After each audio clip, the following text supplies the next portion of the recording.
ஆனால் இன்றைக்கு நான் உங்களை இங்கே உட்கார வைக்க விட போகிறதில்ல. அல்லேலூயா. நான் இப்போ உங்களை ஒரு இடத்துக்கு கூட்டிகிட்டு போகிறேன். எத்தனை பேருக்கு டூர் போகிறது ரொம்ப பிடிக்கும்? சுற்றி பார்க்க போகிறது எத்தனை பேருக்கு பிடிக்கும்? பார்க்கலாமா? எங்கே போவோம்? நான் உங்களை ஒரு இடத்துக்கு கூட்டிகிட்டு போகிறேன். உன்னத பாட்டு எடுத்துக்கொள்ளுங்கள். அந்த இடம் ரொம்ப நல்லா இருக்கும், பார்க்கவும் அருமையாக இருக்கும், உங்களுக்கு ரொம்ப பிடிக்கும். ஆமென். உன்னத பாட்டு 2ஆம் அதிகாரம் 3ஆம் அதிகாரத்துக்கு வாசிச்சுட்டு அதுக்கப்புறம் 2ஆம் அதிகாரத்துக்கு வரலாம். 4ஆம் அதிகாரம் 12ஆம் வசனம். என் சகோதரியே, என் மணவாளியே, அடைக்கப்பட்ட தோட்டமும் மறைவு கட்டப்பட்ட நீரூற்றும் முத்தரிக்கப்பட்ட கிணறுமாயிருக்கிறாய். இங்கே தான் நான் உங்களை கூட்டிகிட்டு போக போகிறேன். என்ன சிஸ்டர், நான் எங்கேயோ கொடைக்கானல் ஊட்டிக்கு கூட்டிகிட்டு போவேன்னு பார்த்தா நீங்கள் என்ன இங்கே இப்படி சொல்லிட்டு இருக்கீங்க, இந்த வசனம் எனக்கு புரியவே இல்லை அப்படின்னு சொல்கிறீங்களா? நான் உங்களை கூட்டிகிட்டு போக போகிற இடம் ஒரு தோட்டம். ஆமென். இந்த தோட்டம் எப்படிப்பட்ட தோட்டம் அப்படின்னா அடைக்கப்பட்ட தோட்டம். அல்லேலூயா. அப்படின்னா இதை சுற்றி ஒரு அடைப்பு இருக்குது. ஒரு வாலோ ஒரு சுவரோ இல்லை வேலியோ ஏதோ ஒன்று இந்த தோட்டத்தை சுற்றி என்ன பண்ணியிருக்காங்க? ஃபென்ஸ் பண்ணியிருக்காங்க இந்த தோட்டத்தை. நெக்ஸ்ட்டு மறைவு கட்டப்பட்ட நீரூற்று. அந்த தோட்டத்தில் நீரூற்றும் இருக்குது. என்ன வேணும்? வேறு என்ன வேணும்? ஒரு தோட்டம், அதுக்குள்ளே ஒரு நீரூற்று. எவ்வளோ அழகாக இருக்குது, யோசிச்சு பாருங்களேன். கண்ணில் மூடி யோசிச்சா அழகாக இருக்குல்ல அப்படின்னு உங்களுக்கு தோணும். அடுத்து முத்திரிக்கப்பட்ட கிணறு. எதுவுமே வேண்டாம், இங்கே நம்ம செட்டில் ஆயிரும். நல்லா இருக்கா இந்த இடம்? பிடிச்சிருக்குங்களா இந்த ஏரியா? சூப்பர். நம்ம ஊரில் வெயில் உஷ்ணம் தாங்க முடியல, வேர்க்குது. அங்கெல்லாம் வந்தால் நிறைய மரம் தான் இருக்குது, அங்கே நீரூற்று இருக்குது, அங்கே ஒரு கிணறு இருக்குது. இந்த இடத்துக்கு தான் இன்றைக்கி நான் உங்களை கூட்டிகிட்டு வந்திருக்கிறேன். ஆமென்.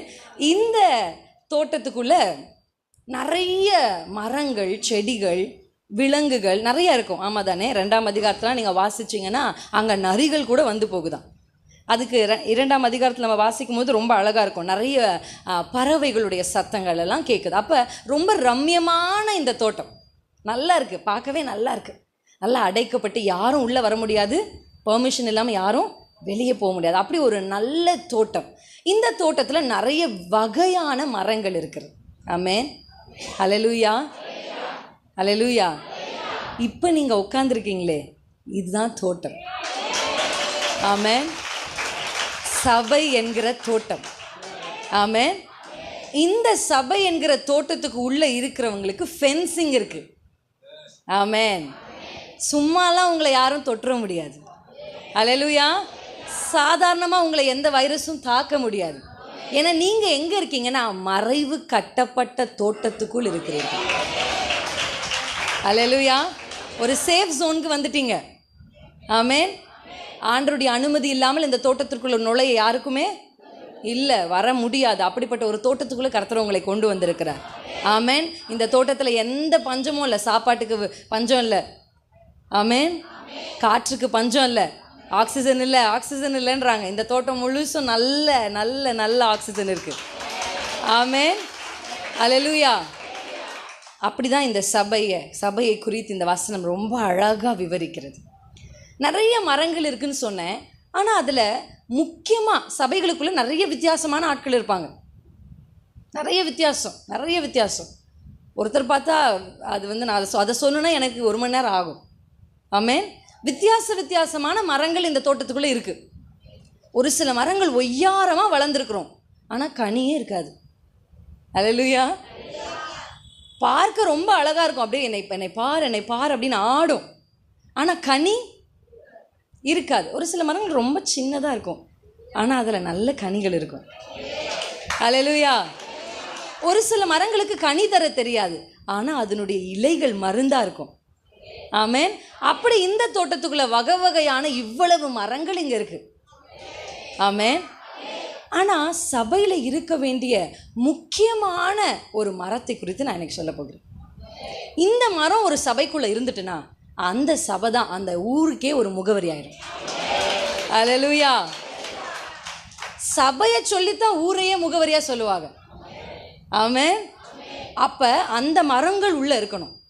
இப்போ நான் உங்களுக்கு காண்பிக்கும் பொழுது நீங்கள் எந்த மரம் அப்படின்றத நான் சொல்ல மாட்டேன். நீங்களே என்ன பண்ணிக்கணும்? நம்ம எந்த மரம், நம்ம அத்தி மரமா இல்லை நம்ம முள் செடியா எந்த மரம் நீங்களும் நிர்ணயிச்சுக்கலாம். நிறைய மரங்களை என்னால் உங்களுக்கு சொல்ல முடியும். வேதம் முழுக்க அதை எடுத்து ஒரு 6 மணி நேரம் பிரசங்கமாக கூட என்னால் பிரசங்கிக்க முடியும். கேட்க நீங்களும் ரொம்ப ஆவலாக இருப்பீங்கன்னு நினைக்கிறேன். ஆனால் நேரம் இல்லாதபடினால ஒரே ஒரு மரத்தை நான் உங்களுக்கு காண்பிக்க விரும்புகிறேன். என்னோடு கூட சேர்ந்து சகரியாவின் தீர்க்கதரிசன புத்தகம் 4ஆம் அதிகாரத்துக்கு நேராக உங்கள் கவனத்தை திருப்புங்க. இந்த 4ஆம் அதிகாரத்தில் சகரியா தீர்க்கதரிசி ஒரு தரிசனத்தை பார்க்கிறார். அந்த தரிசனம் என்ன அப்படின்னா, பொன்னினால் செய்யப்பட்ட குத்து விளக்கை அவர் பார்க்கிறார். அல்லேலூயா. குத்து விளக்கு பார்த்துருக்கீங்களா? எத்தனை பேர் பார்த்துருக்குறீங்க? ஆமென். எல்லாம் இங்கேருந்து திருடினது தான். அல்லேலூயா. எல்லாம் இங்கேருந்து திருடினது தான். ஆமென். இங்கே தான் ஃபஸ்ட்டு குத்து விளக்கு. அப்போ பொன்னினால் செய்யப்பட்ட இந்த குத்து விளக்கு எப்படியெல்லாம் டிசைனில் இருக்கும் அப்படின்றத ரொம்ப அழகாக அவர் என்ன பண்ணுறாரு, 2ஆம் வசனத்தில் வர்ணிக்கிறார். அதை குறித்து நான் அதிகமாக பேசாமல், இப்போ குத்து விளக்கு ரெடியாக இருக்குது, திரி ரெடியாக இருக்குது, பார்க்க அழகாக இருக்குது, எல்லாம் இருக்குது. இப்போ விளக்கு எரியணும்னா என்ன வேணும்? என்ன வேணும்? இந்த எண்ணெயை கொடுக்கறதுக்கு சும்மா என்ன வந்துருமா? எண்ணெயே வா அப்படின்னா வந்துருமா? அது ஏசப்பாவால் தான் முடியும். ஏசப்பாவால் தான் ஒரு பொருள் இல்லாமல் இன்னொரு பொருளை உண்டாக்க முடியும். பை ப்ராடக்ட் இல்லாமல். அதாவது இந்த உலகத்தில் எந்த மனுஷன் நிறைய உருவாக்குறாங்கல்ல, நம்ம காலத்தில் பார்க்காததுதான் இன்றைக்கி பிரமிப்பாக பார்க்குற அளவுக்கு நிறைய உருவாக்கப்பட்டிருக்கிறது. ஆனால் எல்லாத்துக்குமே ஆண்டவர் படைத்த ஒன்றிலிருந்து தான் அவங்க இன்னொன்றை உருவாக்க முடியும். ஆனால் நம்முடைய தேவனால தான் ஒன்றும் இல்லாமலிருந்து உருவாக்க முடியும். அல்லேலூயா. ஆமாவா இல்லைங்களா? அவங்க வாழ்க்கையில் ஒன்றுமே இல்லை, I am zero, I am MD, என்கிட்ட எதுவுமே இல்லைன்னு ஒருவேளை நீங்கள் சொல்லிட்டு இருக்கீங்கன்னா, உங்கள் ஆண்டவரால் ஒன்றும் இல்லாமல் இருந்து பல காரியங்களை உருவாக்க முடியும். நீங்கள் பார்க்குற எல்லாம், நீங்கள் பார்க்குற சூரியன், நீங்கள் பார்க்குற சந்திரன், நீங்கள் பார்க்குற மரம், மலைகள் எல்லாமே ஒன்றுமில்லாமலேருந்து உருவானது தாங்க. அல்லேலூயா. அல்லேலூயா. எந்த ஒரு பை ப்ராடக்ட்டும் இல்லாமல் தான் கர்த்தர் இந்த முழு உலகத்தையும் உண்டாக்கினார். அப்படியே கர்த்தர் உங்களுக்கும் செய்வார். ஆமென். நிச்சயமாக செய்வார். இப்போ இந்த மரத்துக்கு வந்துடுவோம். இங்கே ஒரு மரம் இருக்குது. இந்த மரத்துடைய வேலையே என்னன்னா, எண்ணெய் கொடுக்குற மரம். சபைகள் பிரகாசிக்காததற்கு காரணமே, தோட்டம் நல்லா இருக்குது, வேலி அடைக்கப்பட்டிருக்கு, நிறைய மரங்கள் இருக்குது, ஆயிரக்கணக்கான மரங்கள் கூட சபைகள் இருக்குல்ல, 1000 பேர் இருக்கிற சர்ச்சஸ் எல்லாம் இருக்குது. ஆனால் சபை இன்னும் எரியலை. அல்லேலூயா.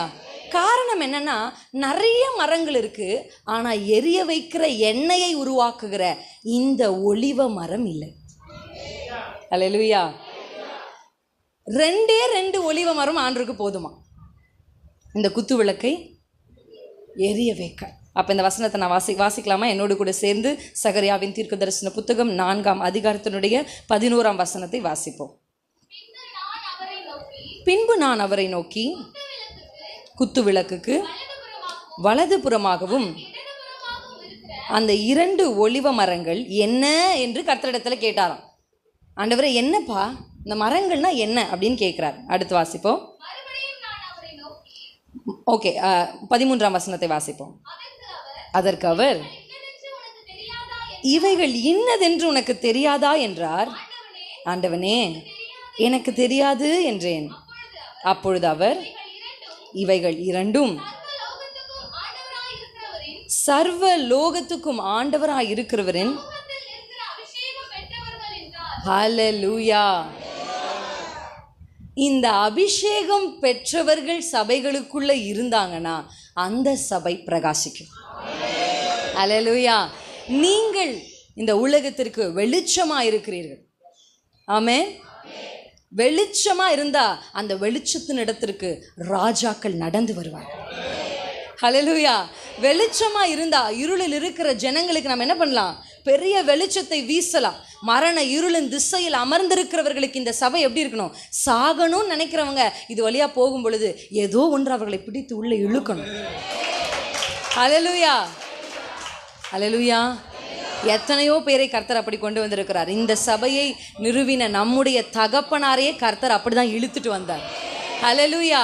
அப்படிப்பட்ட தியாகமுள்ள தகப்பன்மார்கள் எல்லாம் உருவாக்கி விலைக்கரையம் கொடுத்து ரத்தம் சிந்தி சம்பாதித்த இந்த சபையில் நான் நிற்கிறேன் அப்படின்றது எனக்கு ஆண்டருக்கு நான் எத்தனை நன்றி செலுத்தினாலும் அது எனக்கு போதாது. ஆமென். அவ்வளோ ஒரு பாக்கியமுள்ள சபையில் நீங்கள் அமர்ந்திருக்கிறீங்க. ஹல்லேலூயா. இந்த சபையை சும்மா வாய்ஜாலத்தினால சம்பாதிக்கல, பேச்சு திறமையில இந்த சபையை சம்பாதிக்கல. நம்முடைய ஊழியர்கள் ரத்தத்தை சிந்தி, வேர்வையை சிந்தி, அடி வாங்கி, சாப்பாடு இல்லாமல் இந்த சபையை சம்பாதித்திருக்கிறாங்க. அல்லேலூயா. இப்படிப்பட்ட சபையில் எங்களை வைத்திருக்கிறீரே ஆண்டவரேன்னு வலது கரத்தை உயர்த்தி ஆண்டருக்கு மனதார நன்றிப்பா, நன்றிப்பா, நன்றிப்பா. ஹல்லேலூயா. கர்த்தருடைய நாமம் மகிமைப்படுவதாக. ஆமென். அப்போ இப்படிப்பட்ட சபைக்குள்ள இருக்க வேண்டிய மரங்கள் ஒலிவ மரங்கள். இந்த அபிஷேகம் பெற்றவர்கள் இந்த சபைக்குள்ளே இருந்துட்டாங்கன்னா, இந்த சபையை போல இந்த ஊரில் இல்லை, இந்த தமிழ்நாட்டில் இல்லை, இந்திய தேசத்தில் இல்லை, உலகத்திலேயே யாரும் பிரகாசிக்கலைன்னு சொல்கிற அளவுக்கு கர்த்தர் இந்த சபையை உயர்த்த முடியும். அல்லேலூயா. அதற்கு தேவை ஒலிவ மரங்கள். ஆமென். ஏன்னா நான் ஒலிவரமாக இருக்கணும் விரும்புகிறீங்களா? ஆமென். நான் ஒலிவ மரமாக இருக்கணும்ப்பா அப்படின்னு நீங்கள் ஒருவேளை விரும்புனீங்கன்னா, அந்த அபிஷேகம் பெற்றவர்களைத்தான் ஆண்டவர் ஒலிவ மரம்னு சொல்கிறார். ஆமென். இந்த அபிஷேகத்தை நம்ம எத்தனை பேர் பெற்றிருக்கிறோம்? அல்லேலூயா. நான் இங்கே பார்க்கும் பொழுது நிறைய பேர் அபிஷேகத்தை பெற்று நல்ல விடுதலையாக அந்நிய பாஷை பேசி கர்த்தரை ஆராதித்தீங்க. ரொம்ப சந்தோஷமாக இருந்தது. இங்கே யாரும் உங்களை தள்ளவே வேண்டாம். பல சபைகளுக்கெல்லாம் போனால் பாஸ்டர்ஸே ட்ரில் மாஸ்டர் ஆகிடுவோம். அல்லேலூயா. எங்கள் பாஸ்டர் ஜாபியே நாங்கள் மறந்து ட்ரில் மாஸ்டர் கையை தூக்கு, காலை தூக்கு, கையை தட்டு சொல்லி சொல்லி சொல்லி சொல்லி பல சபைகளில் நாங்கள் என்ன பண்ணிட்டோம், இழைத்து போடும். ஆனால் இந்த சர்ச்சில் நாங்கள் எதுவுமே சொல்லவே இல்லை. நான் பார்த்துக்கிட்டே இருந்தேன். பாஸ்டராக வச்சுருக்கீங்க. அல்லேலூயா. பாஸ்டரை வேலை செய்ய வைத்திருக்கிறீர்கள். Thank you so much. அல்லேலூயா. கர்த்தர் உங்களை ஆசீர்வதிப்பாராக. ஆமென்.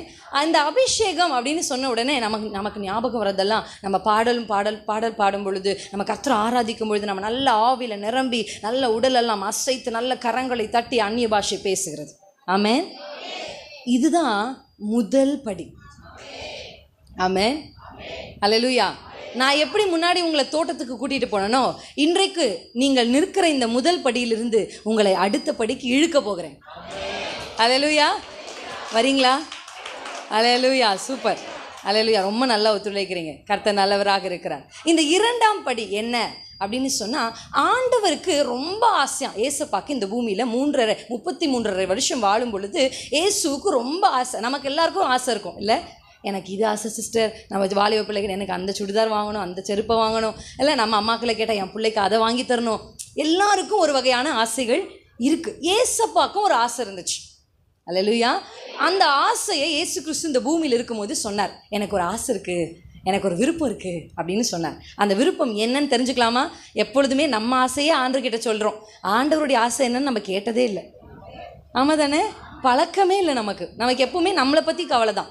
சுயநலமாக இருப்போம் நம்ம இல்லை? ஆண்டவருக்கு எப்பவுமே சுயநலவாதிகளே ஆண்டவருக்கு பிடிக்காது. ஆண்டவரே நான் நல்லா இருக்கணும்ப்பா, நான் நல்லா இருக்கணும் அப்படின்னு சொல்கிறத தாண்டி, அப்பா உங்களுக்கு என்னப்பா பிடிக்கும், அப்பா நான் இதை விரும்புகிறேன், நீங்கள் எனக்கு இதை செய்யுங்க அப்படின்னு சொல்கிறவங்களை விட, நீங்கள் என்னப்பா விரும்புகிறீங்க, நான் அதை செய்கிறேன் அப்படின்னு சொல்கிற பிள்ளைகளை ஆண்டவர் கொண்டு. அல்லேலூயா. ஆமாம் தானே? கரெக்டாக இல்லைங்களாங்க? உங்கள் பிள்ளை வந்து, மா எனக்கு இந்த பைக் பிடிச்சிருக்கு, வாங்கி கொடுன்னு ஒரு பிள்ளை சொல்லிக்கிட்டே இருக்கு. ஆனால் இன்னொரு பிள்ளை சொல்லுது, அம்மா உனக்கு என்ன பிடிக்கும் சொல்லு, நான் வாங்கி தரேன் அப்படின்னு. பிள்ளைங்க வாங்கி கூட தர வேணாம், அந்த வார்த்தையை சொன்னாலே உங்கள் மனசு எப்படி குளிருது. ஆமாம் தானேங்க? வாங்கி கொடுன்னு சொல்கிற பிள்ளைங்கள் மத்தியில் உனக்கு என்னம்மா வேணும், ஒரு புடவை வேணுமா கேட்குறாங்களா? அப்படி ஒரு பிள்ளை நம்மளை பார்த்து கேட்கும்போது, நீ எனக்கு வாங்கியே கொடுக்க வேணாம் ராசா, நீ கேட்டப்பாரு, அதுவே எனக்கு சந்தோஷம் சொல்கிறீங்களா இல்லையா? அப்படி தாங்க ஆண்டவர் எதிர்பார்க்குற. அவரும் தகப்பன் தானே, அவரும் உங்கள் அப்பா தானே. என் பிள்ளை வந்து, அப்பா உங்களுக்கு என்னப்பா வேணும், நான் என்னப்பா செய்யணும். பார்த்துருக்கீங்களா? வேதத்தில் நான் என்னப்பா செய்யணும்னு கேட்ட எல்லா பரிசுத்தவான்களையும் கர்த்தர் கொண்டு போய் உயரத்தில் உட்கார வச்சார். அல்லேலூயா. ஆண்டப்பா எனக்கு இதை செய்யுங்கன்னு சொன்னவங்கெல்லாம் ஆண்டவர் செஞ்சார், செய்யாமல் இல்லைங்க. அவர் செய்யாமல் இருக்க மாட்டேன், அவர் நல்லவர் பாருங்க. ஆமாம் தானே? ஆண்டவர் எனக்கு சுகம் வேணுமா, இந்த வச்சுக்கோ அப்படின்ட்டாங்க. ஆண்டவர் அவங்க என்ன பண்ணிட்டாங்க, சுகத்தை வாங்கிட்டு போயிட்டாங்க. ஆனால் ஆண்டவரே நான் என்னப்பா செய்யணும்னு கேட்டாங்க பார்த்தீங்களா, அவங்கள தான் கர்த்தர் தேசங்களுக்கு ஆசீர்வாதமாக வச்சார். அல்லேலூயா. இன்றைக்கும் ஆண்டவருடைய இருதயம் தேடுது யாரை தெரியுமா? என்கிட்ட வந்து இது வேணும் அது வேணும்னு கேட்குறவங்கள மத்தியில், ஆண்டவரே உங்களுக்கு நான் என்னப்பா செய்யணும்னு கேட்குற ஒரு மனுஷியை கர்த்தர் தேடுறாரு. அல்லேலூயா.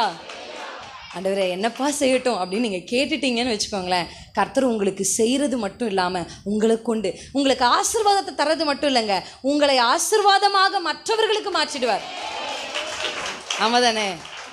எனக்கு ஆசீர்வாதம் வேணுன்றதை விட நானே ஆசீர்வாதமாக மாறிட்டா, தங்கம் காதில் போட்டுக்க ஒரு சவரன் இருந்தால் போதும் அப்படின்னு விரும்புறதை விட நானே முழு தங்கமாக மாறிட்டா அப்படி சொல்லும்போது ஆமாம் ஆமாம் அப்படின்றீங்களா? அதே போல தான் ஆசீர்வாதமும் அப்படித்தான். ஆசீர்வாதத்தை வாங்கி கொஞ்சம் காதில் மாட்டிப்போம், கொஞ்சம் கழுத்தில் மாட்டிப்போன்றதை விட நானே ஆசீர்வாதமாய் மாட்டேன். அல்லேலூயா. அப்படிதான் கர்த்தர் அபிஷேகம் பெற்றவர்களை வைத்திருக்கிறார். ஆண்டருக்கு ஒரு விருப்பம், அந்த விருப்பத்தை நமக்கிட்ட ஆண்டவர் சொல்றாரு. லூக்கா 12ஆம் அதிகாரத்தினுடைய 49ஆம் வசனத்தில் ஆண்டவர் அவருடைய விருப்பத்தை சொல்றார். எடுத்தவங்க வேகமாக வாசிங்க எனக்காக. பூமியின் மேல் அக்கினியை போட வந்தேன், எனக்கு ஒரு விருப்பம் இருக்கு. ஆண்டவர் சொல்றார். ஐயோ, நான் நினைச்சேன் ஆண்டவருக்கு இது விருப்பம் அது விருப்பம்ன்ட்டு. ஆண்டவர் என்ன அக்கினியை போடணும்னு விரும்புறாரு? அப்படி யோசிக்கிறீங்களா? ஆண்டவருடைய விருப்பம் என்னன்னா, இந்த பூமியின் மேல அக்கினியை போடணும். அதுதான் அவருடைய விருப்பம். நீங்க கேட்டீங்கல்ல, ஏசப்பா உங்களுக்கு என்ன விருப்பம்னு கேட்டீங்கல்ல, ஆண்டவர் சொல்றாரு உங்ககிட்ட, நான் எதுக்கு தெரியுமா இந்த பூமிக்கு வந்தேனே, இந்த பூமி மேல ஒரு அக்கினியை போடணும். அது போடுறது மட்டும் இல்லை, அது இப்பொழுதே பற்றி எரியணும். நான் இன்னைக்கு கொஞ்சமாக எரிய வச்சு ஊதி ஊதி ஊதி நாளைக்கு 4 நாளைக்கு அப்படி இல்லை. நான் அக்கினியை போட்ட உடனே அது அப்படியே பற்றி தக தக தகன்னு எரியணும். ஒரு பெட்ரோல் மேலே ஒரு அக்கினி பட்ட உடனே எதுவும் அணைக்க முடியாத ஒரு அக்கினி எப்படி எழும்புதோ அப்படி நான் ஒரு அக்கினி இந்த பூமி மேலே போடும்பொழுது அது அப்படியே பற்றி எரியும் அப்படின்னு அவருக்கு ஆசைங்க, அவருக்கு விருப்பங்க, விரும்புகிறார் ஏசப்பா. அந்த அக்கினி ஆண்டவர் எப்போ போட்டார் அப்படின்னு கேட்டிங்கன்னா, அப்போஸ்தலர் 2ஆம் அதிகாரத்தில். ஆமென். அப்போஸ்தலர் 2ஆம் அதிகாரத்தில் தான் முதல் அந்த பெந்தேகோஸ்தே நாளில் பரிசுத்த ஆவியானவர் என்கிற அக்கினியை கர்த்தர் 120 பேரின் மேலே போட்டார். அந்த அக்கினி சும்மா அக்கினி இல்லைங்க, சாதாரண அக்கினி இல்லை. போட்டது 120 பேர் மேலே தான்.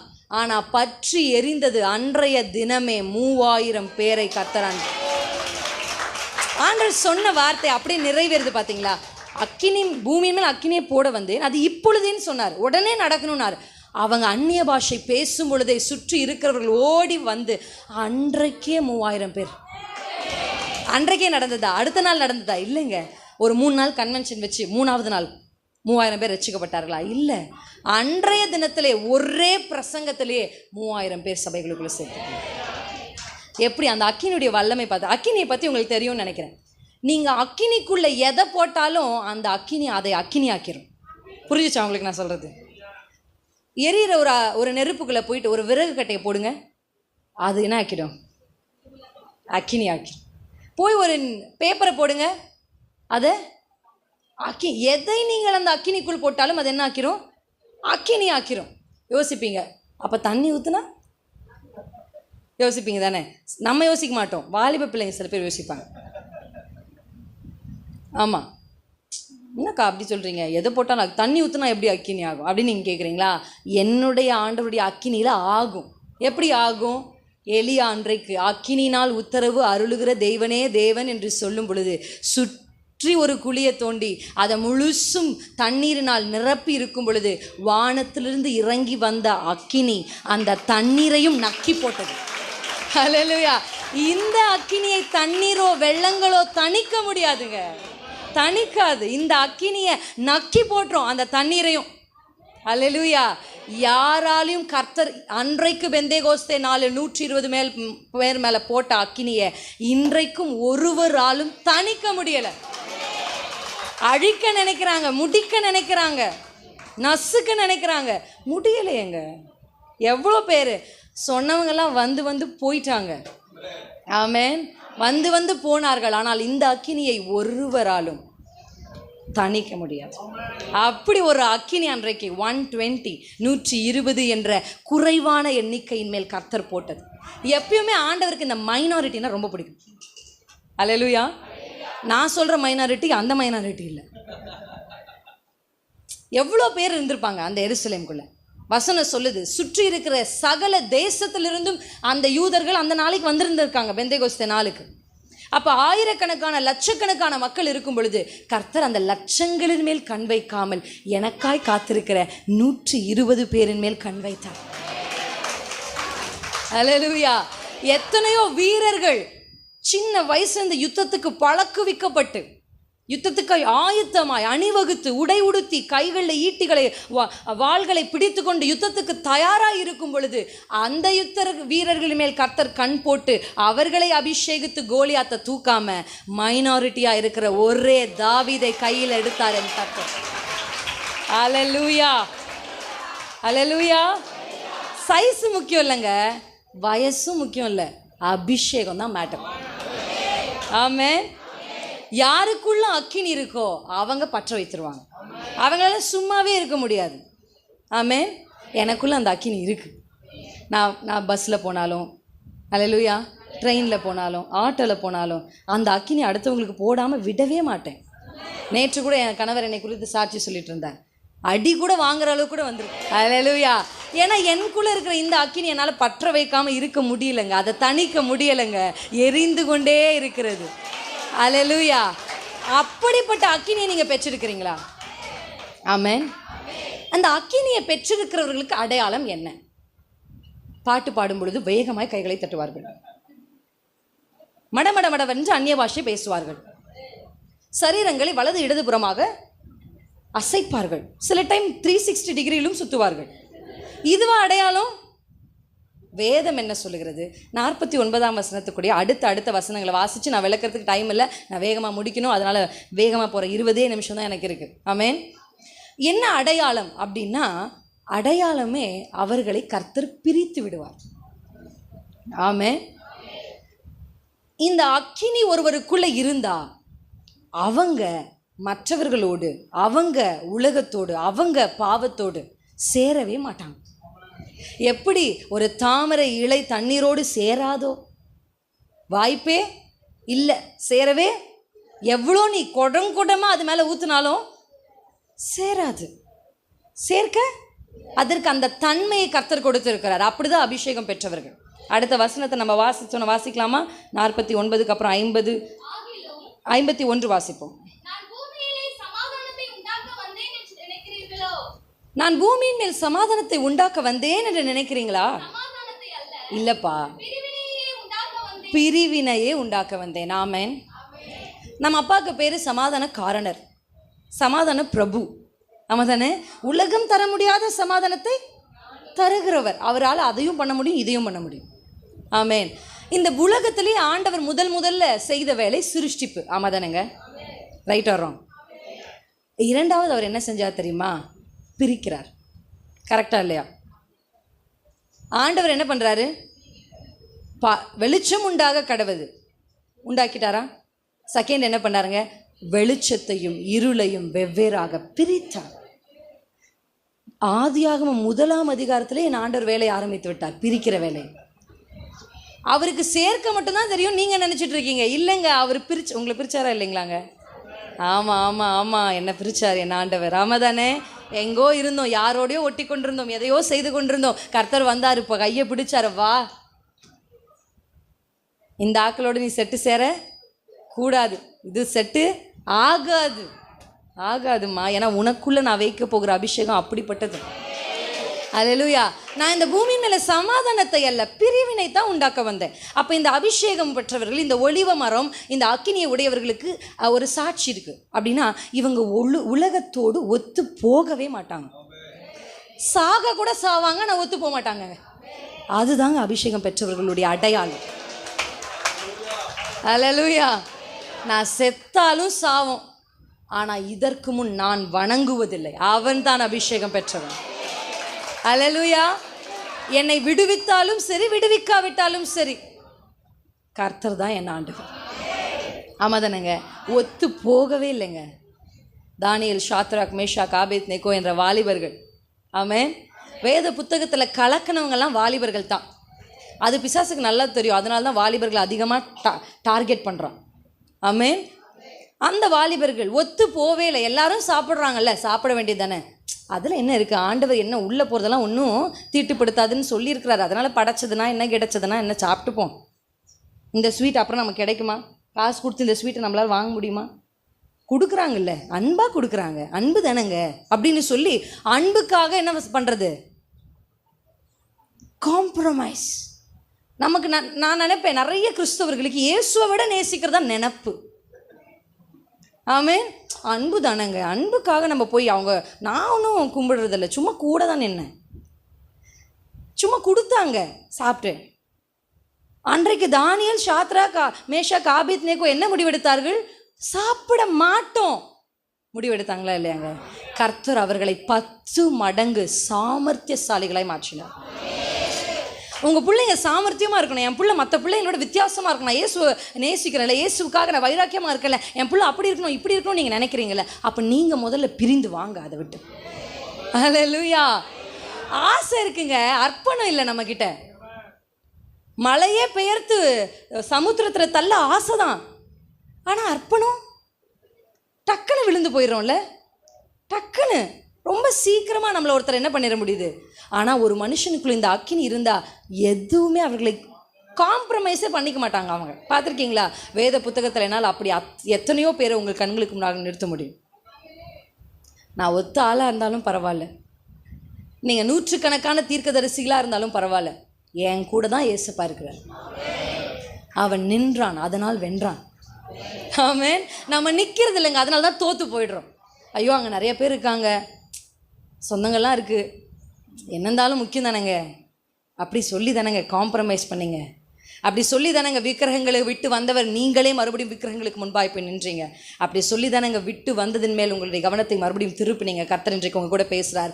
அக்கினியை பெற்றிருக்கிற நீ அந்நிய பாஷை பேசுவது மட்டும் அடையாளம் அல்ல, அந்நிய பாஷை பேசுவதனுடைய அடுத்த நிலை என்ன தெரியுமா? உன்னை இந்த உலகத்தை விட்டு, உன்னை இந்த விக்கிரகத்தை விட்டு, உன்னை இந்த அநீதியை விட்டு, உன்னை அநியாயங்களை விட்டு பிரிப்பது தாங்க அந்த அக்கினி. நான் சேர மாட்டேன், நான் சேரவே மாட்டேன்.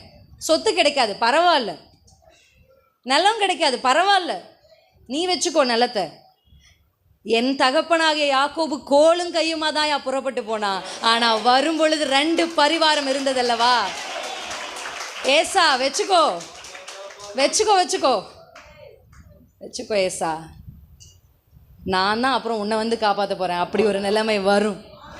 ஆமென்.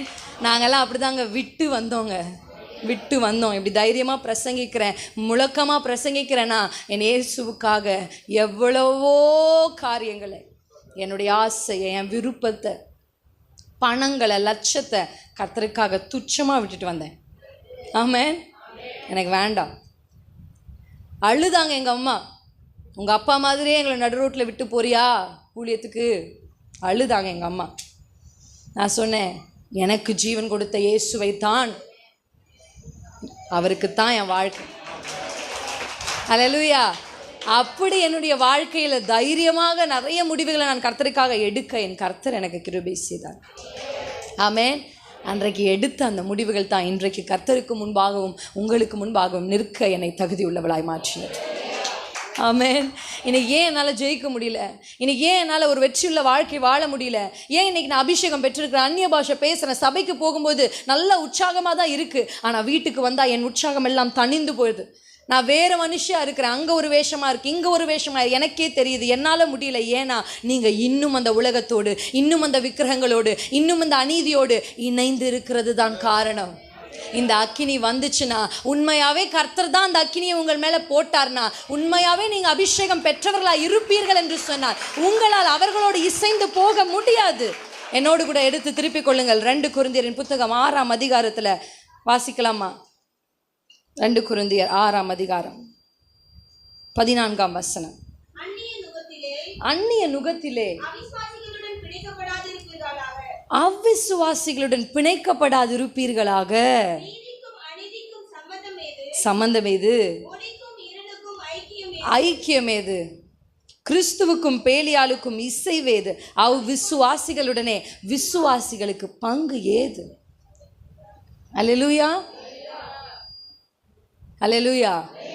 சபைக்கு வந்து ஞானஸ்தானம் எடுத்ததற்கு பின்பாக தன்னுடைய பிள்ளைகளை கொண்டு போய் அவ்விசுவாசிகளோடு இணைத்த பெற்றோர்கள் இங்கு உண்டு. உண்டா இல்லையாங்க? பல இடங்களுக்கு நாங்கள் போகிறோங்க. ஒவ்வொரு பிள்ளையும் வந்து கண்ணீர் வடிப்பாங்க எங்ககிட்ட. நேற்று கூட ஒரு பெண் வந்து என்னை சந்தித்து பேசும் பொழுது கண்ணீர் விட்டு அழுதாங்க. என் புருஷனை குடிக்கிறாரு, அடிக்கிறாரு, ரத்தம் வந்துருச்சு, தையல் போட்டிருக்கேன், என்னம்மா ஆச்சு, ஏம்மா? அக்கா, நான் வந்து ஞானஸ்தானம் எடுத்துட்டு என் மன விருப்பத்தின்படி அவிசுவாசியான ஒரு மகனோடு போய் என்ன பண்ணிட்டேன், கல்யாணம் பண்ணிட்டேன்க்கா. நான் விரும்பி தான் அந்த வாழ்க்கைக்கு நான் போனேன், இன்றைக்கி நான் அனுபவிக்கிறேன்க்கா. அன்னைக்கு சொன்னார் என் பாஸ்டர், நான் கேட்கல. என் அம்மா என் காலை பிடிச்சி கூட அழுதாங்க, நான் கேட்கல. ஆனால் இன்றைக்கி அடி வாங்கிட்டு அதே அம்மா வீட்டுக்கு வந்து நிற்கிறேன். எத்தனையோ பெண்கள் கண்ணீரோடு இன்றைக்கு இருக்கிறதற்கான காரணம் அவ்விசுவாசியோடு இணைந்ததுனால் தானே, இசைந்ததுனால் தானே. எனக்கு கேட்குற வாலிப பிள்ளைகளுக்கு நான் உங்களுக்கு சொல்கிறேன், நல்லவனாக இருக்கான், அன்பாக இருக்கான், நல்லவளாக இருக்கா, அன்பாக இருக்கா, நல்லா பார்த்துப்பா, இதெல்லாம் இல்லைங்க. இயேசுவை கும்பிட்டா, இயேசுவை ஆராதிச்சா, ஞானஸ்தானம் எடுத்திருந்தா, அபிஷேகம் பெற்றிருந்தா தான் நான் கல்யாணம் பண்ணுவேன். வேற எந்த குவாலிஃபிகேஷனும் வேண்டாம் எனக்கு. படிக்கலைனாலும் பரவாயில்ல, வேலைக்கு போகலனாலும் பரவாயில்ல. அப்படி நீங்கள் விரும்பணும். என் மருமக அபிஷேகம் பெற்றவளாக இருக்கணும்னு நீங்கள் விரும்பணுங்க. என் பிள்ளை கல்யாணம் ஆகாமல் கூட வீட்டிலே கிடக்கட்டும், ஆனால் அந்நிய நுகத்தில் என் பிள்ளையை இணைப்பதில்லை. முடிவெடுங்க. எனக்கு தெரியுங்க, எங்கள் ப்ரேயர் டீமுக்கு வந்திருக்கிற அக்கா 32 வயசு ஆகுது. அந்த ஒரு அக்கா தான் அந்த வீட்டில் ரட்சிக்கப்பட்டிருக்காங்க. இது வரைக்கும் இயேசுவை நம்புகிற அபிஷேகம் பெற்ற பையனை தான் கல்யாணம் பண்ணுவேன்னு காத்திருக்கிறாங்கங்க. என்னால் பல எடுத்துக்காட்டுகளை உங்களுக்கு காண்பிக்க முடியுங்கன்னு நினைக்கிறீங்க. அப்படி தான் உலகம், காம்ப்ரமைஸ் பண்ணால் தான் வாழ முடியும், அப்படிலாம் இருந்தாலும் நம்மளால் வாழ முடியாது சொல்கிறீங்களா? இல்லைங்க. வாலிப பிள்ளைங்கள்லாம் உங்களை விட பல மடங்கு வைராக்கியத்தோடு நான் கட்டுனா ஒரு அபிஷேகம் பெற்றவனு தான் கட்டுவேன்னு இன்னைக்கு நின்று கொண்டிருக்கிறாங்க. யோசித்து பாருங்க, கர்த்தர் அந்த பிள்ளைகளை ஆசீர்வதிப்பாரா, நம்மை ஆசீர்வதிப்பாரா?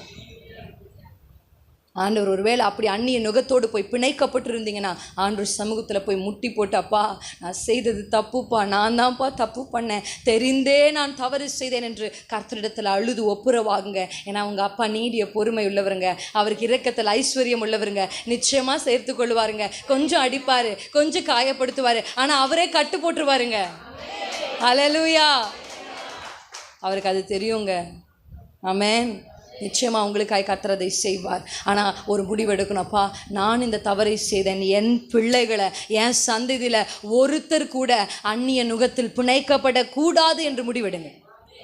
அதுதாங்க ஒலிவ மரம். ஆமென். அந்த வசனத்தை தொடர்ந்து வாசிக்கும் பொழுது 16ஆம் வசனத்தில் தேவனுடைய ஆலயத்திற்கும் சம்பந்தம் ஏது? ஆண்டவருக்கு விருப்பம் உங்களுக்குள்ள வாசம் பண்ணணும்னு. அடுத்த வார்த்தை, உங்களுக்குள்ள உலாவணும்னு ஆசை. அதாவது உங்களுக்குள்ள வாசம் பண்ணணும்னா உங்களுக்குள்ள அவர் இருக்கணும்னு ஆசை. உங்களுக்குள்ள உலாவணும் அப்படின்னா உங்க கூட இருக்கணும்னு அவருக்கு ஆசை. உங்களுக்கு கூடயும் ஆண்டவர் இருக்கிறாருங்க. அல்லேலூயா. உலாவணும். அதுக்கப்புறம் நான் அவங்க அப்பாவா இருக்கணுங்க. அவர் ஆசைங்க அவருக்கு. நான் அவங்களுடைய தேவனா இருப்பேன், அவர்கள் என் ஜனமா இருப்பார்கள். ஆண்டவர் சொல்லியிருக்கிறாரே, நீங்கள் ஜீவனுள்ள தேவனுடைய ஆலயங்களா இருக்கிறீர்கள். அல்லேலூயா, அல்லேலூயா. நீங்க தாங்க ஆண்டவர் தங்குற ஆலயம். ஆமென்.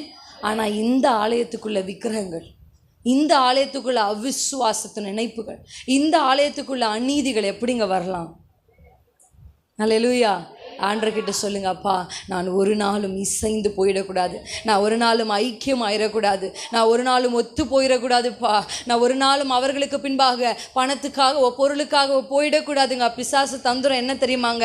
அவன் நேரில் வந்து முன்னாடி நின்று நான் தான் பிசாசு, நீ வந்துரு மறுபடியும், அப்பெல்லாம் சொல்ல மாட்டாங்க. அப்படி சொன்னாதான் நீங்கள் உடனே அப்பாலேப்போன்னு பாட்டு பாடி துரத்திடுவீங்க. அல்லேலூயா. ஆமாம் தானேங்க. அதனால அவன் எப்படி வருவான் தெரியுமா? உங்களுக்கே நல்லா தெரியுதுங்க, தந்திரமாக தான் வருவான். ரொம்ப தந்திரம் பாருங்க. அவனுக்கு நினைப்பு அவன் ரொம்ப பிரில்லியன்ட்டு. எங்கள் அத்தை எப்போவுமே சொல்லுவாங்க, என்னுடைய அத்தை, என்னுடைய கணவருடைய அம்மா, ஜப வீராங்கனை அவங்கெல்லாம். அல்லேலூயா. நான்லாம் என்ன 50% தான், 100% அவங்க முழங்குவாங்க. அவ்வளோ வைராக்கியம் கர்த்தருக்காக. ஆமென். அவங்க ஒருத்தங்க அந்த வைராக்கியத்தில் எழும்பினதுனால இன்றைக்கு நாங்கள் முழு குடும்பமாய் கர்த்தருக்காக ஊழியம் செய்கிறோம். எங்கள் குடும்பத்தில் யாருமே வேலை செய்யலை. அல்லேலூயா. நாங்கள் யாருமே உலகத்துக்கு வேலை செய்யலை, நாங்கள் எல்லாருமே பரலோக கவர்மெண்ட்டுக்கு வேலை செய்கிறோம். ஹல்லேலூயா. நாங்களும் கவர்மெண்ட் ஆஃபீஸர் தாங்க.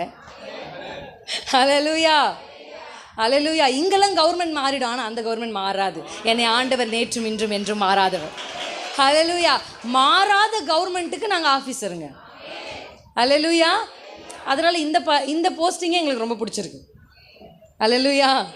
கர்த்தர் பரத்திலிருந்து சாப்பாடு எப்படி ஆகிலும் வருது. காகையோ விதவையோ ஏதோ ஒன்றை கொண்டு கர்த்தர் எங்களை என்ன பண்ணிடுறாரு, போஷித்திருவார். சம்டைம்ஸ் காகமும் இல்லை விதவையும் ஒத்துழைக்கலைன்னா அவரே தேவதூதனை அனுப்பிடுவார். ஆமென். அவரால் எப்படியும் தேவ மனுஷர்களை போஷித்து நடத்த முடியும். ஹல்லேலூயா. அப்படி தான் கர்த்தர் எங்களை நடத்துகிறார். எங்கள் அத்தை எப்பவுமே சொல்லுவாங்க, இந்த பிசாசு ஒரு முட்டாள் அப்படின்வாங்க. ஹல்லேலூயா. ஜெபம் பண்ணும்போது அடிக்கடி இதை சொல்லிக்கிட்டே இருப்பாங்க. அவன் ஒரு முட்டாள், அவன் என்னமோ பெரிய தந்திரன்னு நினச்சிப்பான் அவன், ஆனால் முட்டாள் அவன் அப்படின்னு சொல்லுவாங்க. நான் யோசிப்பேன், முட்டாளா அப்படின்னா என்ன அப்படின்னு யோசிக்கும் பொழுது தான் எனக்கு இந்த வசனங்கள் சில காரியங்கள்லாம் ஞாபகம் வருது. ஒரு சில இடங்கள்லாம் பார்த்தோன்னா பிசாசு பயங்கரமாக ஏதோ ஒன்றை செய்து முடித்து அந்த பிள்ளைகளை என்ன பண்ணிடலாம், அழிச்சிடலான்னு நினைப்பான். ஆனால் கர்த்தர் அவன் வச்சிருக்கிற திட்டத்திலேயே அவனை சிக்க வச்சு மாட்டி விட்டுருவார். எஸ்தர் ராஜாத்தி தெரியும் தானேங்க, முழு யூதர்களையும் அழித்து விடணும், அதான் பிளான். அதுக்காக அவன் எடுத்துக்கிட்டது, நான் பாரு ஒரு திடீர்னு ஒரு கனவுல அந்த ராஜாவுக்கு சொல்லலைங்க. எப்பொழுதுமே பிசாசு ஒரு மனுஷனையோ ஒரு மனுஷியோ தான் ஆயுதமாக எடுத்துப்பான். யார் வீக்காக இருக்காங்களோ அவனை யூஸ் பண்ணிப்பான். அப்படி வீக்காக அந்த அரண்மனையிலே இருந்தது இந்த ஆமான் தான் வீக். அல்லேலூயா. இப்போ அவனுக்குள்ளே புகுந்தான். ஏன்னா வசனம் சொல்லுது இல்லை, யூதாசுக்குள் பிசாசு புகுந்தான். அப்படியே புகுந்துருவான் ஒரு மனுஷனுக்குள்ளே. புகுந்து அவன் காரியங்களை செய்து முட்டு வெளியே போயிடுவான். அப்போ தான் யூதாஸுக்கு உணர்வே இல்லை. ஆண்டவரே சொல்கிறாரு, என்னை ஒருத்தன் காட்டி கொடுக்க போகிறான்னு சொல்கிறாரு. முத்தம் கொடுக்கும்போது ஆண்டவர் சொல்கிறாரு நண்பனேன்னு சொல்கிறாரு. இல்லை, அப்போல்லாம் அவனுக்கு ஒரு உணர்வு வரல. ஏன்னா அது வரைக்கும் அந்த பிசாசு அவனுக்குள்ளே இருந்தது. ஆனால் அந்த பணத்தை வாங்கி இயேசு கிறிஸ்து சிலுவையில் அறைந்ததுக்கப்புறம் ஒரு உணர்வு வந்துச்சு பார்த்தீங்களா, அப்போ அந்த பிசாசு போயிருச்சு. அப்போ தான் ஒரு உணர்வு வருது. வெளியே போயிட்டு விட்டுட்டு ஓடிடல, அவனை எப்படியும் மரணத்துக்கு நேராக தள்ளிட்டு தான் போச்சு. அதான் வசனம் சொல்லுகிறது. நேற்று தினத்தில் பிரசங்கிக்கும்போது நான் சொன்னேன், பிசாசுக்கு இடம் கொடாதிருங்கள். நாங்களும் எவ்வளோ வருஷமாங்க பேயை ஓட்டிக்கிட்டு இருக்கிறது. நாங்கள் ஓட்டி அனுப்ப, திருப்பி நீங்கள் கூட்டிகிட்டு வர, நாங்கள் ஓட்ட, நீங்கள் கூட்டிகிட்டு வர, ஓட்ட கூட்டிகிட்டு வர, கடைசியாக எங்களை ஒரு மந்திரவாதியாகவே ஆக்கிட்டீங்க. ஹல்லேலூயா. சபைக்கு வரவங்களை பரலோகத்துக்கு ஒரு மனவாட்டியாக உருவாக்கணும் ஆண்டவரே அப்படின்னா பேய் ஓட்டு. எவ்வளோ நாளைக்குங்க பேய் ஓட்டுறது? யார் பிடிச்சிட்டு வந்தா? நீங்கள் தான். இடம் கொடுக்காம உள்ளே வர முடியாது. ஏன்னா நான் முதல்ல வசனத்தை காமிச்சிட்டேன். நீங்கள் வேலி அடைக்கப்பட்ட தோட்டம், முத்திரிக்கப்பட்ட ஓட்டை உண்டாக்குனது யாரு? அந்த நீங்கள் உண்டாக்குனீங்கல்ல, கொஞ்சம் அட்ஜஸ்ட் பண்ணிக்கலான்ற ஒரு ஓட்டையை, அது வழியாக தாங்க உள்ளே வந்தா. இடம் கொடுத்ததே நீங்கள் தாங்க. எவ்வளோ நாளைக்குங்க நாங்கள் இதே செய்கிறது? அடுத்த வேலை இருக்குங்க. பரலோகத்தில் இயேசு வரப்போகிறாரு, கொண்டு போகணுமா? இங்கே எத்தனை பேரை மனவாட்டி ஆக்கி கொண்டு போகிறது? பாஸ்டர் கேட்டால், பாஸ்டர் எப்படி பாஸ்டர் ரெடியாக இருக்காங்களா, எவ்வளோ பேர் மனவாட்டிகள் அப்படின்னு கேட்டால், இல்லை சிஸ்டர் இப்போ தான் கொஞ்சம் அப்படி சொல்வார். ஆமாம் தானேங்க? இல்லை, போதும் இடம் கொடுத்தது. அந்த ஓட்டை என்ன பண்ணோம்? அடைக்கணும். சுவரை அடைக்கத்தக்கதாக நான் ஒருவனை தேடினேன். நான் போட்ட வேலியில் ஓட்டையை போட்டாங்க. யார் போட்டது? இஸ்ரவேல் ஜனங்களே தான். நம்மளும் அப்படி தான் ஒரு ஓட்டையை போட்டிருக்கோம். இதை அடைக்கணும் அப்படின்னா இந்த அடைக்கிறதுக்கு நீங்கள் தான் ஜபத்தில் நின்று அதை அடைக்கணுங்க. ப்ரேயர் ஜபம் தான் அதை அடைக்கும். அந்த ஓட்டைகள்லாம் சரி செய்யும். அதை இடம் கொடுக்காதீங்க பிசாசுக்கு. தந்திரமாக வருவான் அவன். எப்படி தெரியுமா? உங்களை வீழ்த்துறதுக்கு அவன் ஒரு மனுஷனை கையில் எடுத்துப்பாங்க. அது யாராக வேணாலும் இருக்கலாம். அப்படி அவன் எடுத்துக்கொண்டு தந்திரமாக இந்த நாகமான் அப்படின்ற ஒரு மனுஷன் இருந்தான். அவன் குஷ்ரோகியாக இருந்தான். அவனுக்கு சுகம் கிடைச்சிருச்சு. எலிசா சொன்னதின்படி அவன் பரிசுகளை எடுத்துகிட்டு வந்திருக்கிறான். அந்த பரிசு பொருட்களை எலிசாவுக்கு மேலே இருக்கும்போது எலிசா சொல்லச்சாச்சா எனக்கு அதெல்லாம் வேண்டாம், நான் என்ன காசுக்காகவா, போ எடுத்துகிட்டு போ அப்படின்னு சொல்லிட்டார். இல்லை, அவர் அதை ரொம்ப அசால்ட்டாக அதை டேக்கிள் பண்ணிட்டார். ஆனால் அவர் கூடவே ஒருத்தர் என்ன பண்ணிட்டுருந்தான்? கேஆசி. இவன் கண் எது மேலே போயிடுச்சுங்க? அது மேலே போயிடுச்சு. பார்க்குறான்ல, நம்முடைய எஜமான் வேணான்னு சொன்னார்ல, நம்மளும் இதை என்ன பண்ணுவோம்? நம்ம அப்பா எத்தனை விஷயங்களை வேண்டான்னு சொன்னார், நம்மளும் அப்படி இருப்போம் அப்படின்னு இருக்கிறது இல்லைங்க. ஆசை யாரை விட்டுச்சு? அல்லேலூயா. இந்த கண் மோசமானது, அது பார்த்துருச்சு, இது வேணுமே, இவர் கூட இருந்தால் எப்போ பார்த்தாலும் இந்த வெள்ளை ஜிப்பாவே போட வச்சுருவாரோ, கொஞ்சம் கலராக போடுவோமே அப்படின்ற ஆசையில் இந்த கேஆசி போய் அதை வாங்கிட்டு வரார். வாங்கிட்டு என்னமோ நினச்சிட்டார், யாருக்குமே தெரியாது. நம்ம பல வேளைகளில் அந்தரங்கத்தில் பார்க்குற வீடியோ யாருக்குமே தெரியாது. அந்தரங்கத்தில் செய்கிற தவறு யாருக்குமே தெரியாது. அப்பா பார்க்கல, அம்மா பார்க்கல, நம்ம பிள்ளைங்க பார்க்கலன்னு நினச்சிட்டிங்களா? கர்த்தர் பார்க்குறாருங்க. ஹல்லேலூயா. நீ மறைச்சு ஒளிச்சு வச்சிட முடியுமா கேசி? கர்த்தர் பார்க்கிறார். அவன் பின்னாடி உன் இருதயம் போகும் பொழுது, அந்த பெண்ணு பின்னாடி உன் இருதயம் போகும்போது, அந்த வாலிப பையன் பின்னாடி உன் இருதயம் போகும்போது, என் இருதயம் உன் கூட வரலையா? உன் பிள்ளை உன்னுடைய குடும்ப வறுமையில் இருக்கும்பொழுது அந்த வறுமையிலிருந்து உன்னை தூக்கி எடுத்த என் இருதயம் உன் பின்பாக வரவில்லையா? ஹல்லேலூயா. அன்னைக்கு உங்களுக்கு உதவி செய்ய யாரும் இல்லாத பொழுது தானே ஏசப்பா உங்ககிட்ட வந்தார். ஆனால் இன்னைக்கு 4 பேர் உங்களை சுற்றி, நீங்கள் நல்ல நிலைமை ஆனதுக்கு அப்புறம் தானே இவங்க வந்து ஒட்டுனாங்க உங்க கூட. ஆனால் அவங்களுக்காக மறுபடியும் இயேசுவை மறுதலித்து பின்வாங்கி போயிட்டீங்களே. ஹல்லேலூயா. ஏசப்பா தாங்க கடைசி வரையும் கூட வருவார். ஆமென். யோசிச்சு பாருங்க, அவன் கேயாசினுடைய இருதயம் அந்த வஸ்திரங்களுக்கு பின்னாடி போச்சுங்க. நாகமானுக்கு இருந்த குஷ்டம் அவனுக்கு வந்தது. என்னை அதிர்ச்சி ஆக்கின ஒரு விஷயம் என்ன தெரியுமாங்க? அவனுக்கு அந்த குஷ்டம் வந்தது ஓகே, அவன் முழு குடும்பத்துக்கே வந்துச்சுங்க. என்னை அதிர்ச்சி ஆக்கிட்டேன். ஆண்டவர்கிட்ட கேட்டேன், ஏன்பா? ஜாக்கிரதை, ஜாக்கிரதை. கர்த்தர் உங்ககிட்ட தான் பேசுறார். அபிஷேகம் பெற்றவங்களாக இருப்போம் அப்படின்னா, அந்த அக்கினியை பெற்றவர்களாக இருப்போம் அப்படின்னா, வஸ்திரங்களுக்கு பின்பாக அல்ல, பேர் புகழுக்கு பின்பாக அல்லங்க. பணம் காசுக்காக நான் எப்போ இயேசுவை மறுதலிக்க மாட்டேன், மறுதலிக்கவே மாட்டேன். பாடணுமா? இயேசுவின் பின்னே போக துணிந்தே, இயேசுவின் பின்னே போக துணிந்தே, இயேசுவின் பின்னே போக துணிந்தேன், பின்னோக்கே நான். கையாசிச்சு சொல்லுங்க, பின்னோக்கே நான். வாழ்வோ சாவோ, காசோ பணமோ நிலமோ உறவுகளோ அன்போ எதுவும் என்னை கிறிஸ்துவின் அன்பை விட்டு பிரிப்பதில்லை. நிர்வாணமோ பசியோ ஒன்றுமே இயேசுவை விட்டு பிரிப்பதில்லை. நான் செத்தாலும் சாவேனே தவிர ஆராதனா ஷீந்தனாதா இந்த விக்கிரகங்களுக்கு முன்பாக நான் அடிபணிவது இல்லை. விக்கிரகங்களுக்கு படைக்கப்பட்டவைகளை புசிப்பது இல்லை. அந்நிய நுகத்தோடு நான் பிணைவது இல்லை. என் குடும்பத்தில் ஒருவனை அங்கு கொடுப்பது இல்லை. அந்நிய ஜாதி என் வீட்டுக்குள் வருவது இல்லை, இல்லை, இல்லை. பசியானாலும் நாசமோசமானாலும் நிர்வாணமானாலும் பட்டயமானாலும் தேவ தூதர்களானாலும் ஒன்றுமே இயேசுவை விட்டு என்னை பிரிப்பது இல்லை, பிரிக்க மாட்டாது என்று நான் நிச்சயித்திருக்கிறேன். ஹல்லேலூயா. அடுத்த முறை வரும்பொழுது பவுலை குறித்து உங்களுக்கு அநேக காரியங்களை, பவுலுடைய வைராக்கியங்களை எல்லாம் பிரசங்கிக்க எனக்கு ரொம்ப ஆசை. எங்கள் குடும்பமாக எங்களுக்கு ரொம்ப பிடிச்ச ஒரு பவுல். அதிகமாக நாங்கள் குடும்ப ஜெபத்தில் தியானிக்கிற ஒரு மனுஷன். ஹல்லேலூயா. கிறிஸ்துவுக்குள்ளே வளரணும், மனவாட்டி ஆகணும்னு உங்களுக்குள்ளே எத்தனை பேருக்கு விருப்பம் இருக்குது? அப்படி விரும்புகிறீங்க அப்படின்னா நீங்கள் நிறைய படிக்க வேண்டியது நிருபங்களை. ஹல்லேலூயா. நிருபங்களை நிறைய படிங்க. பவுலினுடைய அந்த லெட்டர்ஸை நிறைய படிங்க. அதை படிக்க படிக்க படிக்க ஒரு சபைக்குண்டான குணாதிசயங்கள் உங்களுக்குள்ள என்ன பண்ணும்? வரும். இன்றைக்கு கர்த்தர் எழுமி நிற்போமா? எழுமி நின்று, ஆண்டவரே நன்றி சொல்கிறேன்ப்பா, இந்த தோட்டத்துக்குள்ளே என்னை கொண்டு வந்தீங்களே. அல்லேலூயா. இந்த முத்திரிக்கப்பட்ட தோட்டத்திற்குள்ளாக, வேலியடைக்கப்பட்ட கிணறுக்குள்ளாக, நீரூற்றுக்களுக்குள்ளாக ஆண்டவரே அப்பா என்னை கொண்டு வந்தீரே, உமக்கு நன்றிப்பா. அன்றைக்கும் அப்படிதான் ஆதாம் ஏவாள் என்கிற 2 மனிதர்களை கர்த்தர் தோட்டத்திற்குள் கொண்டு வந்து வைத்தார். ஆனால் ஏவாள் என்கிற அந்த மனுஷியினுடைய ஆசை, இச்சை அவளை தோட்டத்தை விட்டு வெளியே தள்ளினது. ஆசீர்வாதங்களை விட்டு, ஜெனரேஷனாக வர வேண்டிய ஆசீர்வாதங்களை விட்டு இவங்க 2 பேரும் வெளியே தள்ளிச்சு. கர்த்தரை பார்த்து சொல்லுங்க, நான் வந்துட்டேன், ரொம்ப சந்தோஷப்படுறேன்ப்பா. நான் என்னுடைய நீதினால வரல, உங்க கிருபையினால தான் ஆண்டவரே வந்திருக்கிறேன். ஆனால் நான் உன்னை விரும்புகிறேன்ப்பா. இப்போ உள்ள வந்த நான் எப்பவும் இதை விட்டு வெளியே போயிடவே கூடாது. ஏன்னா வெளியே நிறைய ஆபத்து இருக்குங்க, வெளியே நிறைய துஷ்ட மிருகங்கள் இருக்குங்க. வெளியில் போனால் நமக்கு ப்ரொடெக்ஷன் இல்லைங்க. வெளியில் நம்ம பிள்ளைகள் ஆசீர்வாதமாக இருக்க முடியாது.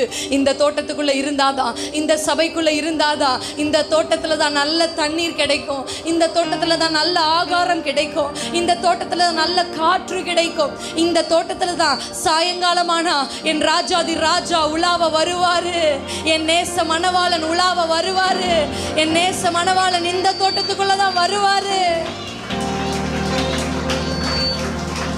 அவருக்கு உலகம் வேண்டாங்க, இந்த உலகத்தில் இருக்கிறவங்க இயேசுவுக்கு வேண்டாம். இயேசுவுக்கு வேண்டியது அந்த 120 பேர் தான்.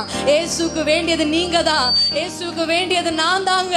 நீங்களும் நானும் இருந்தா போதும். இயேசுவால இந்த உலகத்தை நம்ம பக்கம் திருப்ப முடியுங்க. எனக்குள்ள அந்த வைராக்கியம் வரட்டும்பா. செத்தாலும் நான் சாகுறேன்னு சொன்ன அந்த வாலிபர்கள் மேல் இருந்த வைராக்கியம், செத்தாலும் நான் சாவேன், ராஜாவிடத்துல பிரவேசிப்பேன் என்று சொன்ன அந்த எஸ்தர் ராஜாத்தின் வைராக்கியம் என் மேல வரட்டும்பா. எதுவும் என்ன உம்மை விட்டு பிரிக்க கூடாதுப்பா. நீங்க என்னை பிரித்து எடுத்திருக்கிறீங்க, அந்த அக்கினியை என் மேல போட்டிருக்கிறீங்க. இந்த அக்கினி என்னை பிரிக்கட்டும். உலகத்தை விட்டு, ஆசைகளை விட்டு, இச்சைகளை விட்டு, உலக ஐக்கியங்களை விட்டு, விக்கிரகங்களை விட்டு, விக்கிரகத்தின் கிரியைகளை விட்டு, விக்கிரகத்தின் வல்லமைகளை விட்டு என்னை இந்த நாளில் பிரிக்கட்டும். 2 கரங்களையும் வானத்துக்கு நேராக உயர்த்தி சொல்லுங்க, என்னை பிரிச்சிடுங்கப்பா. இந்த உலகத்துக்கு ஒத்த வேஷம் எனக்கு வேண்டாம்ப்பா. இந்த உலகத்தோடு ஒத்த வாழ்க்கை எனக்கு வேண்டாம்ப்பா. இந்த உலகத்தோடு சேர்ந்து கொள்ளுகிற வாழ்க்கை ஜீவி எனக்கு வேண்டாம்ப்பா. என் மேல உண்மையாவே அந்த அக்கினி இருக்கணும். இன்றைக்கு பிரிக்க வேண்டியவைகளை விட்டு பிரிங்க. லோத்தை விட்டு ஆபிரகாமை பிரித்த கர்த்தர் தேராகு என்கிற விக்கிரக ஆராதனைக்காரனுக்கு முடிவு கட்டி தரிசனத்திற்கு நேராக கொண்டு போன கர்த்தர். இன்றைக்கு தரிசன வாசலுக்கு நேராக வந்துட்டீங்க. ஆனா இன்னும் உள்ள தேராகு இருக்குங்க. இன்னும் விக்கிரகங்களை ஒளித்து வைத்திருக்கிற ராகேல்கள் உள்ள இருக்குங்க. இயேசுவின் நாமத்துல எல்லா விக்கிரகங்களின் கிரியைகளையும் உம்முடைய ஊழியக்காரர்களாகிய நாங்கள் இங்கிருந்து ஒருமனப்பட்டு எல்லா விக்கிரகத்தின் கிரியைகளையும் ரீந்தா மாஷி கந்த ரீதா ரிபா லதா ரபா லதரா, உனக்கு இந்த தோட்டத்துக்குள்ள இல்ல குள்ள நரிய, உனக்கு இடம் இல்ல குழி நரிய, எல்லா விக்கிரகத்தின் ஐக்கியங்களையும் இயேசு கிறிஸ்துவின் நாமத்தில் நாங்கள் கட்ட அவிழ்க்கிறோம். உறவு என்ற பேரில், அன்பு என்ற பேரில் கட்டப்பட்டிருக்கிற எல்லா கட்டுக்களையும் இயேசுவின் நாமத்தில் இப்பொழுது கட்ட அவிழ்க்கிறோம். இனி விக்கிரகங்களுக்கும் கிறிஸ்துவுக்கும் சம்பந்தம் இல்லை, பேலியாளுக்கும் கிறிஸ்துவுக்கும் சம்பந்தம் இல்லை. எல்லா விக்கிரகத்தின் ஆவிகளையும் பாகாலுக்கு முன்பாக கிறிஸ்துவே தேவன் என்று வணங்க வைத்த அந்த அக்கினியை இயேசுவின் நாமத்தினாலே உத்தரவு அருளும் அக்கினி இந்த சபைக்கு நேராய் கடந்து வருவதாக. குந்தி குந்தி குந்தி குந்தி வாழுகிற வாழ்க்கைக்கு ஒரு முடிவு வரட்டும். இன்றைக்கு பாகால் தெய்வம் கிறிஸ்து தெய்வம் என்று சொல்லி மாறி மாறி மாறி பேசுகிற உதடுகளுக்கு இன்றைக்கு முடிவு வரட்டும்.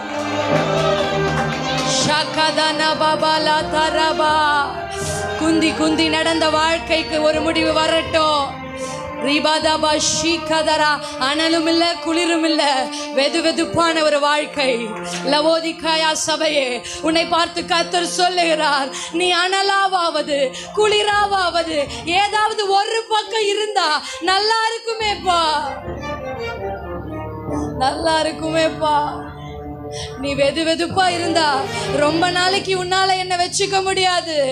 வாந்தி பண்ணி போட்டு விடுவேன். கர்த்தர் சொல்லுகிற வார்த்தை, அப்பா நான் போக கூடாது, நான் வெளியே வந்துடக்கூடாது, உனக்கும் எனக்கும் இருக்கிற ஐக்கியத்தை நான் விட்டுவிடக் கூடாது.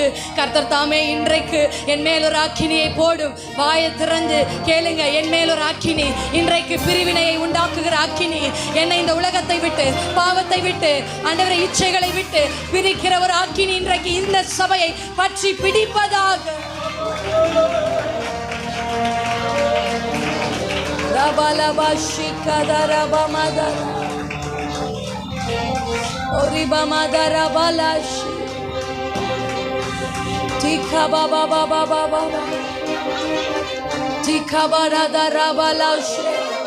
விடுதலையின் நாயகன் வந்திருக்கிறதற்காய் ஸ்தோத்திரம். விடுதலையின் நாயகன் வந்திருக்கிறதற்காய் ஸ்தோத்திரம். ஆவி எங்கேயோ அங்கே விடுதலை உண்டு. இன்றைக்கு ஒரு விடுதலை விடுதலை விடுதலை விடுதலை விடுதலை. ஷிகம்பா தாதா பாபா தாரா பாபா பா ரிகா பாபா பாபா பாபா பாபா பாபா ஷிகா தாதா ரிகா பாபா பாபா பாபா பாபா பாபா பாபா பாபா லாஷே ஷாதாரா பாபா பாபா. வாலிப பிள்ளைகளை இயேசுவின் நாமத்தில் விடுதலை ஆக்குகிறோம். தவறான ஐக்கியங்களிலிருந்து பார்த்து வாலிபர்களை விடுதலையாக்குகிறோம், விடுதலையாக்குகிறோம், விடுதலையாக்குகிறோம், விடுதலையாக்குகிறோம். கட்டவிழ்கிறோம், கட்டவிழ்கிறோம். அக்கினி சங்கிலிகளை கட்டவிழ்ப்பதாக. தீகம்பதரபா மாமா தந்தரபா ரகபலா வசனம்தான் பசியாற்றும் உணவு, பிரசனம்தான் தாகம் தீர்க்கும் தண்ணீர். கர்த்தரை பார்த்து சொல்லுங்க. வசனம்தான் பசியாற்றும் உணவு, பிரசனம்தான் தாகம் தீர்க்கும் தண்ணீர். இந்த தோட்டத்துக்குள்ள தண்ணீர் இருக்குங்க. நீரே பலனானி நீ